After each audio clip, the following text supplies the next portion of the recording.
Bonjour à tous, aujourd'hui je vais vous présenter comment faire une recherche verticale avec plusieurs critères.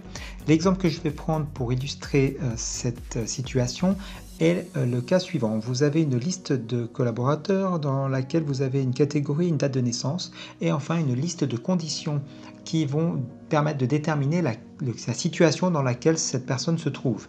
Soit elle est active ou sédentaire, on aura donc deux gros blocs de catégories et enfin, selon sa date de naissance, on va faire les tests de début et de fin de période pour savoir entre quelle et quelle période elle se situe pour déterminer le cas dans lequel elle est. C'est cet exemple que je vais illustrer maintenant.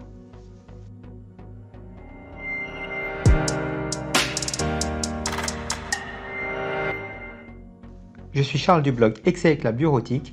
J'ai écrit un article qui présente comment faire une recherche verticale avec plusieurs critères et cette vidéo vient illustrer les fonctions que je présente dans cet article. Initialement, les données qui m'ont été données ne concernent que ces trois premières colonnes.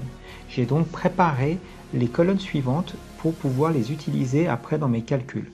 Ce sont ce qu'on appelle en anglais les helpers, c'est-à-dire les colonnes d'aide ou d'assistance, des pré-calculs qu'on va faire qui vont faciliter la relecture des autres calculs que nous ferons par la suite.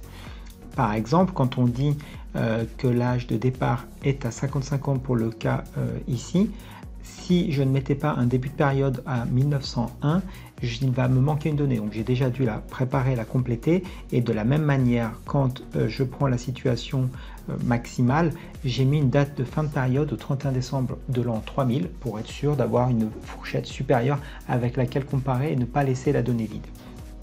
Ensuite, ici, je n'ai fait que écrire manuellement les âges et les nombres de mois que cela correspond, car j'en aurai besoin ensuite pour calculer la date à laquelle cette personne née le 12 avril 48 pourra partir à la retraite et la date maximale à laquelle elle devra partir à la retraite. Pour ça, je devrais rajouter le nombre d'années, le nombre de mois à sa date de naissance. Donc c'est parti. Comment est-ce qu'on va faire? Je vais faire une première colonne ici, Excel 365. Pour les possesseurs d'Excel 365, c'est extrêmement simple. On va utiliser une des fonctions à laquelle je fais régulièrement référence, c'est la fonction filtre. La fonction filtre permet de référencer un tableau et de déterminer les critères selon lesquels on va filtrer. Alors, ici, je dois absolument m'assurer qu'il n'y a qu'un seul et unique résultat qui va être retourné. Sinon, je vais avoir des problèmes parce que le tableau ne prévoit qu'une seule cellule et je ne pourrai pas inscrire les autres valeurs en dessous. À partir de Excel 365, vous avez des tables dynamiques. Ce n'est pas le sujet ici. Toutefois, sachez que si vous avez des erreurs, c'est probablement lié au fait qu'il y ait plusieurs résultats. Ici, qu'est-ce qu'il me demande? Filtre. Je souhaite, moi, retourner les cas. Donc je vais sélectionner cette colonne et je vais lui dire que je veux inclure avec quelles conditions. Je souhaite que la date de naissance soit supérieure ou égale à début de période. Ça, c'est le premier critère. Comme je vais en avoir plusieurs, ici, je vais mettre entre parenthèses et je vais mettre un multiplié. Ça, c'est la petite astuce pour pouvoir rajouter plusieurs critères de filtre. Je vais donc ouvrir la parenthèse pour le deuxième critère. Il faut que la date de naissance soit également inférieure ou égale à la fin de période. Je ferme la parenthèse. Troisième critère, je souhaite que la catégorie ici soit égale à la catégorie. Je ferme la parenthèse des critères et si vide, je peux même mettre maintenant un texte, par exemple, non trouvé. Et je ferme la parenthèse du filtre et je fais entrer et c'est parfait. J'ai réussi à trouver ici les cas de figure. On peut aller vérifier, par exemple, ici sédentaire à 1954. 1954, donc dans les sédentaires, c'est là-dedans. 54, je suis au mois de septembre, donc je suis bien dans la période. Je devrais être dans le cas numéro 10, c'est bien le cas. Donc là, c'est pour les possesseurs d'Excel 365, c'est extrêmement facile et c'est immédiat. J'ai d'ailleurs écrit un article sur la recherche V avec plusieurs critères dont vous retrouverez l'article en description en dessous où j'explique en détail pas à pas pourquoi ce sont ces modalités-là d'application.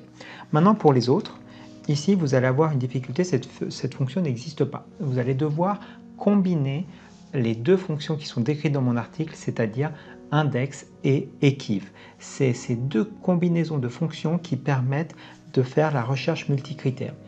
Encore une fois, je vais faire une petite illustration sur le côté pour que vous ayez visuellement la compréhension.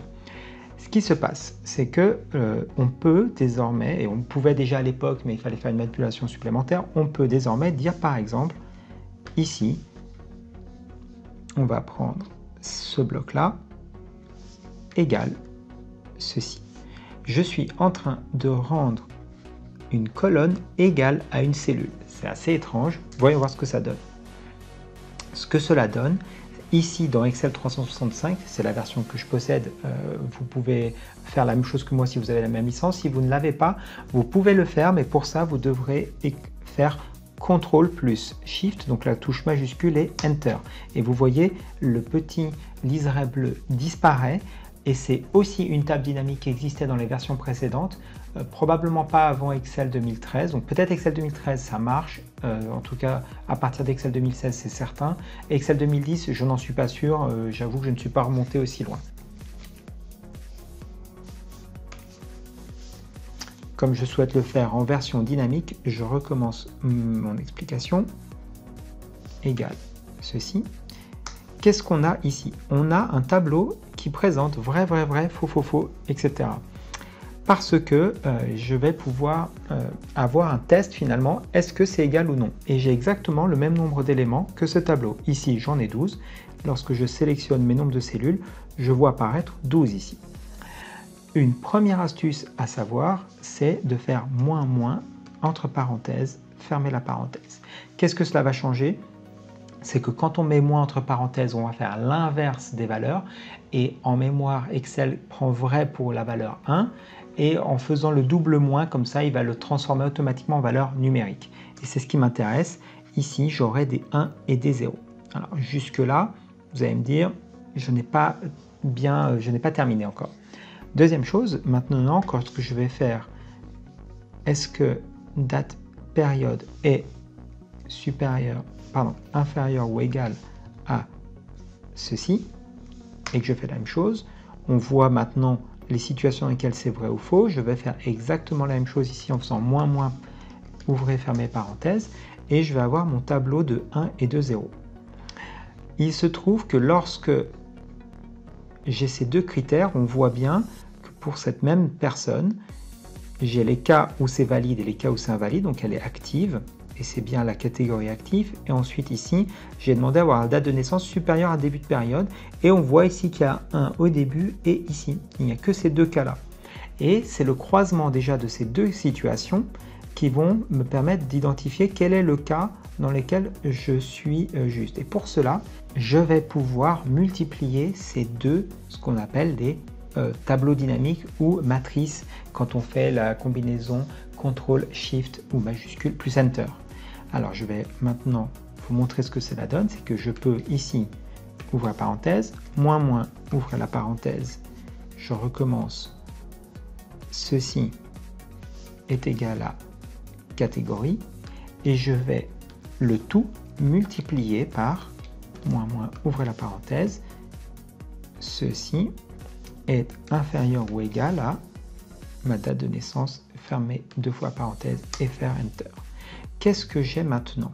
En faisant cette multiplication des deux situations, je vais voir qu'il n'y a qu'un seul 1 qui apparaît, c'est-à-dire je n'ai qu'une seule situation dans laquelle les deux critères sont valides.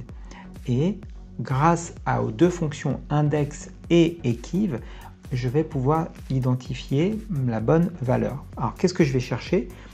Index est la fonction qui me retourne la position que je lui demande, c'est-à-dire, je vais prendre une illustration, si j'écris index donc de ma colonne de K et que je lui dis je veux la 8e valeur, eh bien il me retourne la 8e valeur qui est ici 8.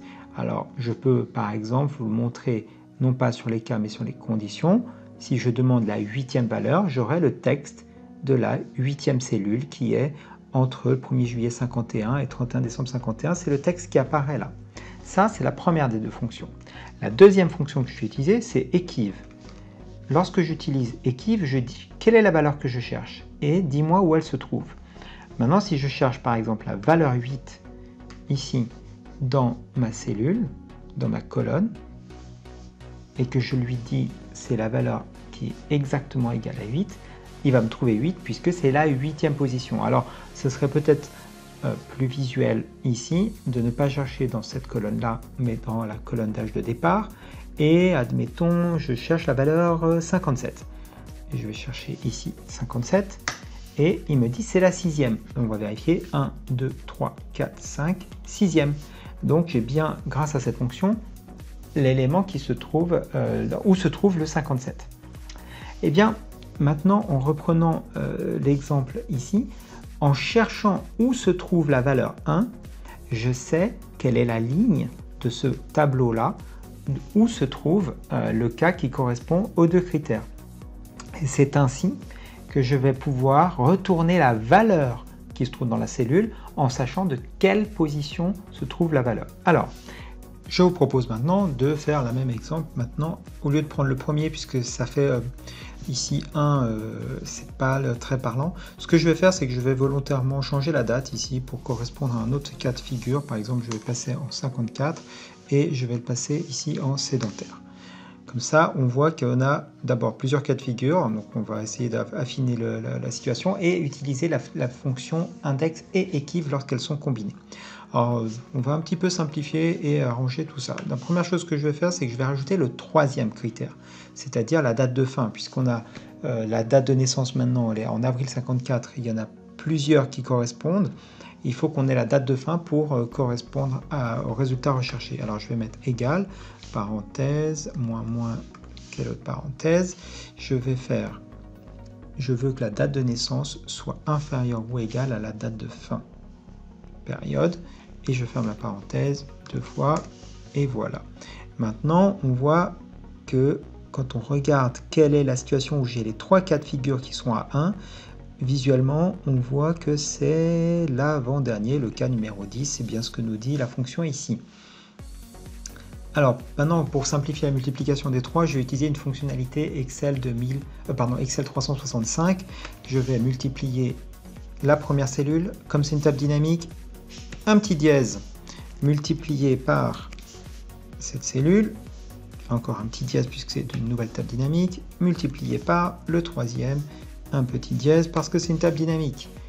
Voilà, on voit, il est d'accord, c'est la dernière, la 10e ligne ici qui a la bonne configuration avec les trois critères.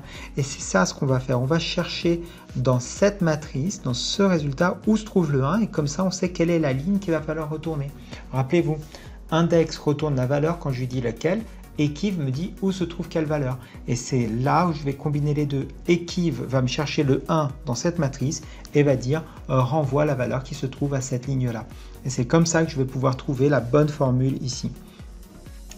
Ici, le fait d'avoir mis des dièses, c'est uniquement pour me simplifier l'écriture. Si vous êtes avec Excel, les autres versions antécédentes, vous devez recopier cette formule à 3 reprises.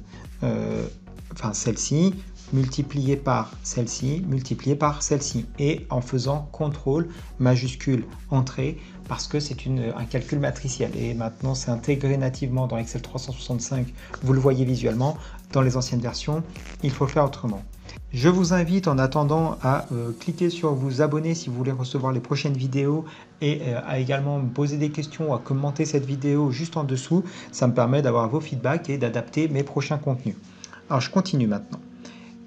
Ici, maintenant, on a la bonne formule à construire, c'est la multiplication de ces trois avec index et equiv. On va l'écrire au fil de l'eau.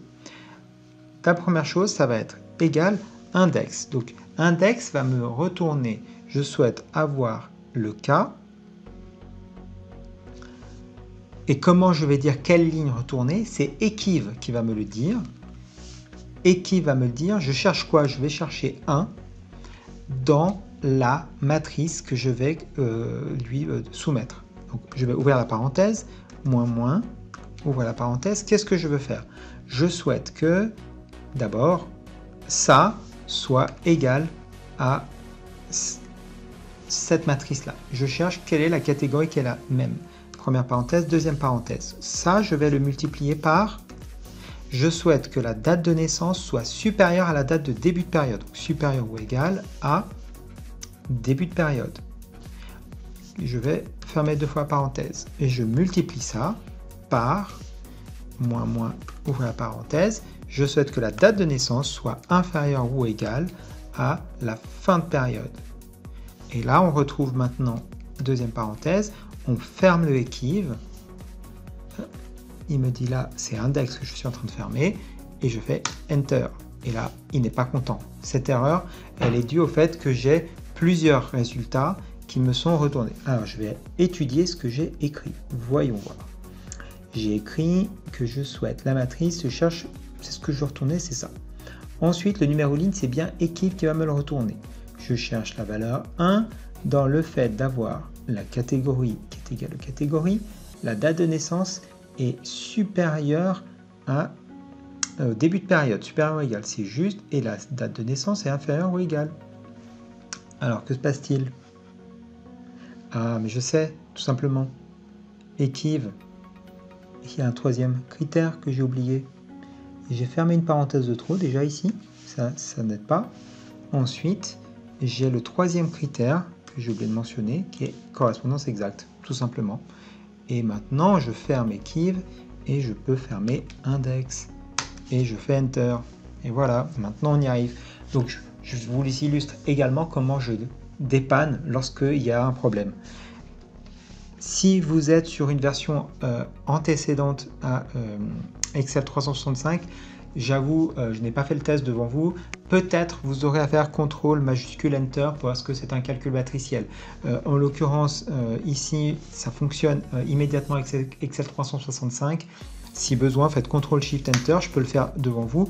Vous aurez quand même une petite particularité, comme vous pouvez le voir ici. Lorsque je sélectionne ma cellule, il y a des accolades qui apparaissent. Ça montre la présence d'un calcul matriciel. Quand je vais cliquer dans la cellule, ces accolades disparaissent. Ça m'indique simplement que pour pouvoir après valider, si je fais juste Enter, là, Excel 365 m'autorise.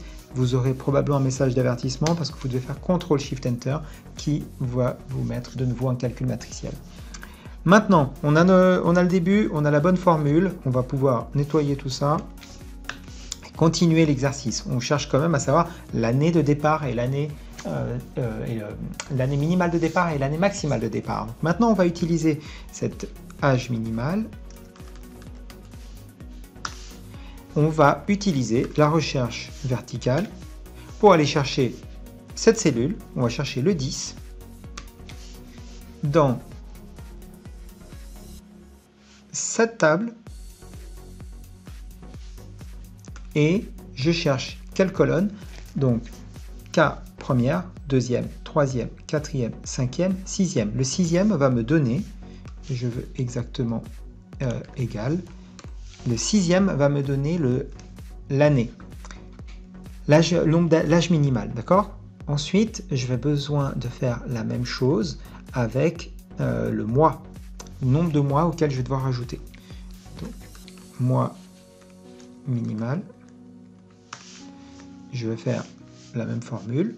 Je vais copier cette formule que je vais coller ici. Et au lieu de prendre le sixième, je vais prendre le septième.